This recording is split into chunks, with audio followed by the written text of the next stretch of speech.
Dealers make these 5 branding errors all the time.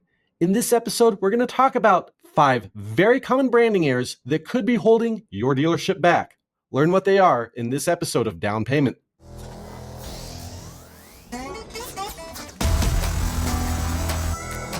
Welcome to Down Payment, the podcast for used car dealers. Prepare to learn something new about the industry that keeps us moving.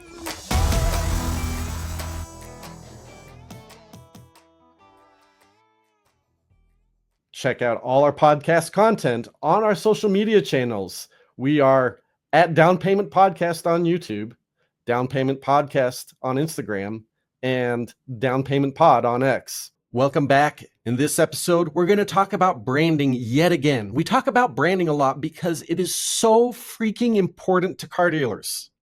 You invest a ton of money into your brand.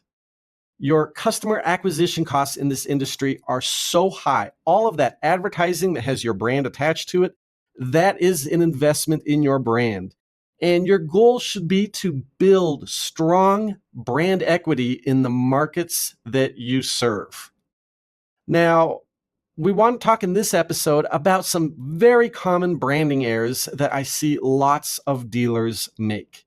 And I don't want to offend anyone by talking about branding errors about a brand that you undoubtedly are very proud of and is very important to you. But it's good to be aware of the shortcomings of your brand and some branding errors that are really common in this industry. So number one, our first branding error that many dealers make is a branding error that we made ourselves. And we learned from experience. And it was all right. You worked through it, but it was definitely an error that we wouldn't do again if we had to. And that is using your name or some portion of your name in your brand. Your first name, auto sales. Lots of dealers do this. We were in that category. My father's first name, Mark, was in our brand. Now, there is a convenience, there is a value there. You want to build your personal brand as a dealer, and it's very common. There is a time-honored tradition of naming your dealership after yourself. But there are some big shortcomings to it. The first one is your name doesn't relate as a brand that your customers can identify with. Your customers can't relate to your brand when your brand is your name. Now, if you're a celebrity that specifically appeals to your target customer audience, okay, you might have a point in naming your dealership after yourself. But for most of us, even many celebrities, it's not going to make sense. The other problem is, and it's a smaller problem, but it's still an issue with naming your dealership after yourself. It makes it tougher to sell. When that time comes to sell your business, it's definitely harder to sell that dealership branded with your name to someone else. Our second branding error, we're going to talk about logos. And our first logo branding error is a logo that looks too similar to other dealers in your market. And there is one logo template, if you will, that I have specifically in mind. And it is that very popular Smooth Lines car logo. Lots of dealers are using a variation of this concept of where it is the side profile of a car just using a few smooth lines. And they all basically look the same. The problem is, to your customer, small differences are not recognizable.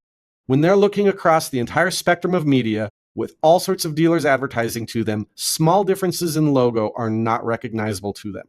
And so your investment in advertising using your logo, your branding, you're basically advertising for your competition when you are using a logo that doesn't differentiate that much from them. Now, when designing a logo, you got to put a lot of thought. It's something to put some investment into. And that leads me to a related warning. Be really cautious of using AI-generated logos for your car dealerships. They tend to do stuff that other dealers are already doing with only small changes or small tweaks. The AI generated logos are not typically great in this industry. Our third branding error is what I call brand targeting mismatch, where your brand does not match your target customer audience. For example, if you are looking to target hip, trendy, younger subprime customers, the super traditional auto sales brand doesn't make sense. I don't want to use anyone's names or examples or brands in the podcast, but something like super traditional auto sales doesn't make sense when you're going for that hip, trendy, younger subprime audience. You got to find a brand that matches the audience that you are targeting. And to do that, you got to understand it from your target customer perspective. It's not a brand that appeals to you as the dealer that matters. It's a brand that appeals to your customers. And often there is a huge difference between the preferences, the media preferences, the interests, the brand appeals that the dealer has versus what their customers have. And you have to really work hard to put yourself in your customers' shoes and look at your brand from that perspective rather than your own. Fourth branding error. Again, an error related to logos. Your brand needs to be color invariant, meaning it can work both with your color scheme and in grayscale. Think McDonald's. McDonald's has a very famous logo, but it works both colored as the golden arches and also in grayscale or black and white. You need that with your logo and branding as well. So there is a big problem with a logo that only presents well with color, because you're going to be putting your logo in all sorts of places where it's only going to be presented as black and white.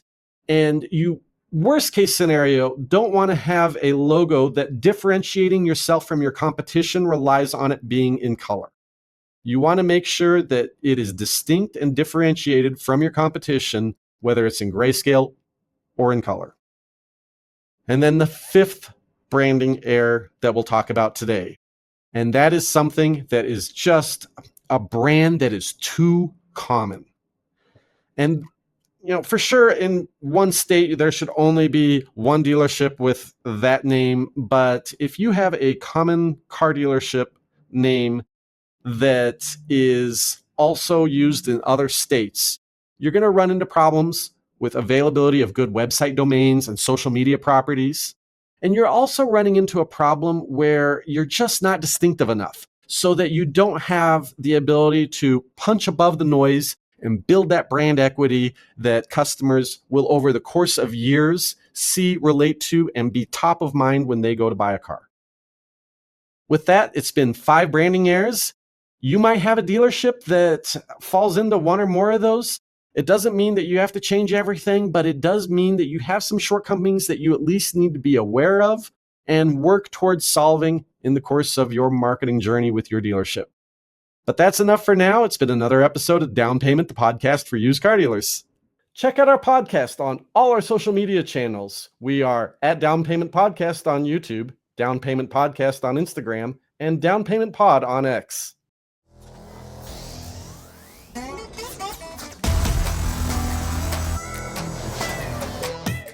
Thank you for listening. Down Payment, the podcast for used car dealers, is a production of Meta Financial Services Incorporated.